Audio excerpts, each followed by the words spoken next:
All right, thank you, Stephanie. Meanwhile, the Cape Coral mayor is warning swimmers to stay out of the water at the yacht club in Cape Coral after the Department of Environmental Protection detected low toxin levels in the green algae that's blooming in the city there. Mayor Marnie Retzer announced the decision to close the beach on Facebook over the weekend. But now that move is raising some questions about exactly who has the authority to issue no swim advisories. 4 in Your Corner's Deborah Souverain live at the yacht club in the Cape. We're going to get that answer tonight. Deborah, what'd you find out? Amy, the shore here is still open to visitors, but these signs are making sure that no one goes into that water. Now, these no swimming signs went in over the weekend after the city manager got a copy of this letter showing test results from green algae that was spotted near this area. Now, typically we would see a no swim advisory like this one issued from the Department of Health, but the city manager tells me that he couldn't wait on county officials to take action. Blue-green algae forming at the Cape Coral Yacht Club, forcing the city manager to do something that's never been done before. This is the first time I made a decision to close down a beach since I've been manager of Cape Coral.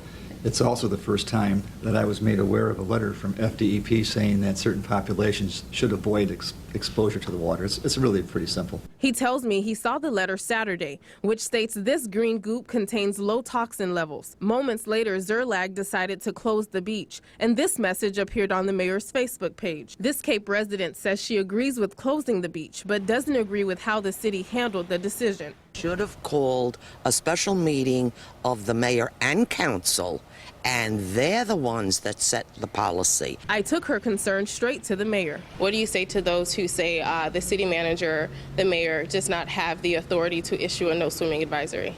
You know, I don't think there's a one way of handling anything. You can always look back at things and say, I should have handled it this way, but it's not political. It really isn't. The Department of Health, which is responsible for issuing advisories for fecal bacteria in our waters, said they urge visitors not to come in contact with the blue-green algae, but did not issue an official no-swim advisory. The State Department of Environmental Protection sent me this statement, saying the water could pose a threat to sensitive populations such as young children and the elderly. We thought we'd be better safe than sorry. Talking as a father and as a grandfather, I would not want my children or grandchildren to swim there, given the contents of this letter from FDEP.